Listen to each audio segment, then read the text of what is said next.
Alright guys, I've been off YouTube for years, but figured I'd make a video in case anyone was looking for info. This is the Aprilia SXV 550. It was only sold for a few years in the US, but I think they made them from like '06 to 2012. So there isn't too much info out there really on YouTube. You know, of course you can Google and go in forums all day, but no one's gonna really talk to you about it unless you join a group or something like that on Facebook, and you can get a little bit of info. But most people aren't gonna make a video and just tell you about it. So what this bike is, it's a 550 V-twin. It's real compact. Makes a bunch of power in a super lightweight frame. It's just an awesome bike. The thing is reliability. So that's what everyone gripes about, and that's why this bike took a huge dump basically as soon as it came on the market. Nobody wanted it because the main problem, which you'll find out about if you Google it in some forums, is that the orange sealant is what they called it, and basically it would mix coolant and oil because from the factory they didn't use the proper sealant inside the engine.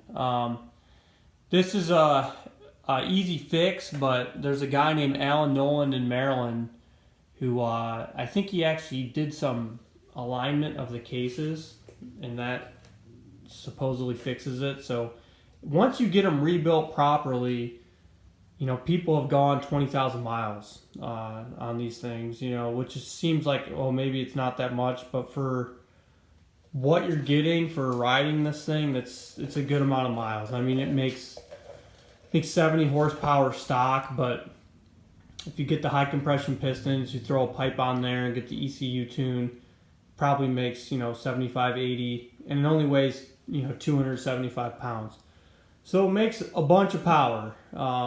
You're not going to get this anywhere else. Everyone doesn't want to talk about it, I guess, because it's such an old bike, but I mean, you can go out and buy a brand new Husky 701 or KTM 690, and you can dump a bunch of more money than, you know, if you were able to find one of these used, you could spend half the money, and that's Husky 701. It isn't going to make, you know, as much power. I guess they're similar, they're about the same power wise, but I mean, still, it's 60 pounds heavier, 50, 60 pounds heavier. If you take off the super heavy muffler and do some things to it, you can make it lighter and you can make more power, of course, but you're going to be spending a bunch of money, and at the end of the day, it's still going to be over 310 pounds, 320 pounds, and that's after you spend a bunch of money trying to cut the weight down. So, you know, there's advantages to them. I would never want to take this thing on a super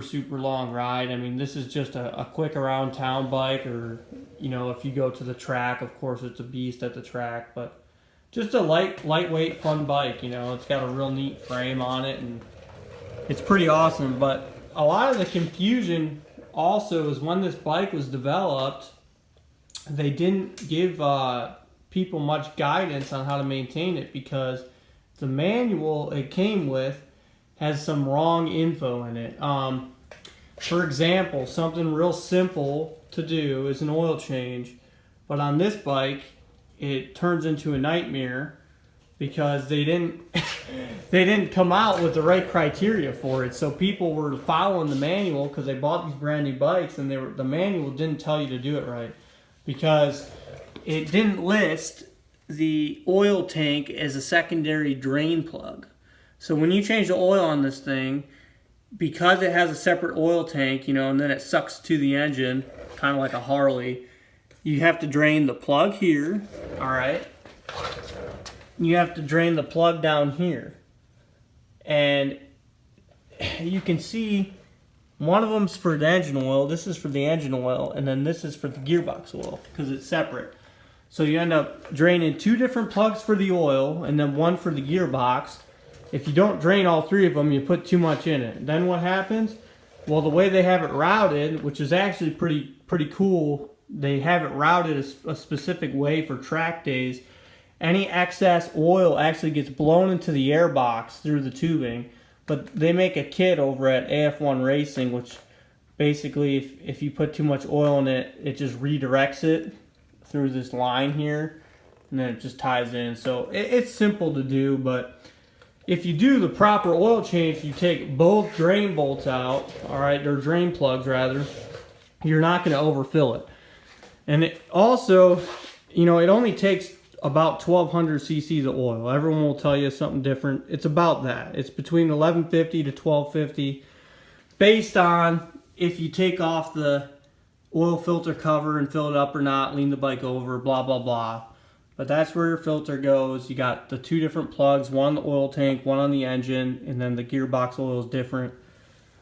So you got the sight tube here, which also is a big misconception. You can see there's just the tiniest, just barely hits the min line. Well, you only want to check this thing when it's hot, okay? When it's hot, you want it to be from about the middle, you know, to just underneath the max. But you can't just start it up and run it for 2 or 3 minutes. If you really want it to, you know, have a proper indication, you got to get this thing super hot. You got to run it for like 10-15 minutes and actually, you know, get up in the RPMs and get it nice and hot, or it won't read right. So that's also like one of the things that it became a big problem. You can see here everyone makes catch cans for these things. It's real easy. It's just a, you know, I got this as a cover, but underneath I got a canister I made, and you just put a little breather on it, and this tube is going to the top of the oil tank, and that right there is where you get most of that oil in the air filter, like I was telling you earlier. So if you put that on there, you get the thing from AF1 Racing as well, you'll never have that issue again. Plus, it shouldn't happen anyway if you put the right amount of oil in it. So that's really the only, you know, main thing with the bike is understanding how to maintain it, which is not hard. There was just a lot of wrong info out there. So that's not a big deal, you know. And like I said, if you buy one, you just find one blown up for 2 or 3 grand, and then you spend another 3 grand. You send it out to a professional engine builder, Alan Nolan. You know, it's a lot of work, but if you're looking for the most powerful supermoto, like I said, 70, 80 horsepower, it only weighs 275. It is fuel injected, even though it's older. This is the bike. You know, this is the best bike for it. Just know that there's a lot of quirks. If you want to put aftermarket wheels on it, you got to have special spacers. I made my own, but every time you do something to it, you got to understand that there's going to be a little quirk. But as far as reliability goes, you know, like I said, Alan, when he rebuilds them, he fixes the cases and he gets them all right.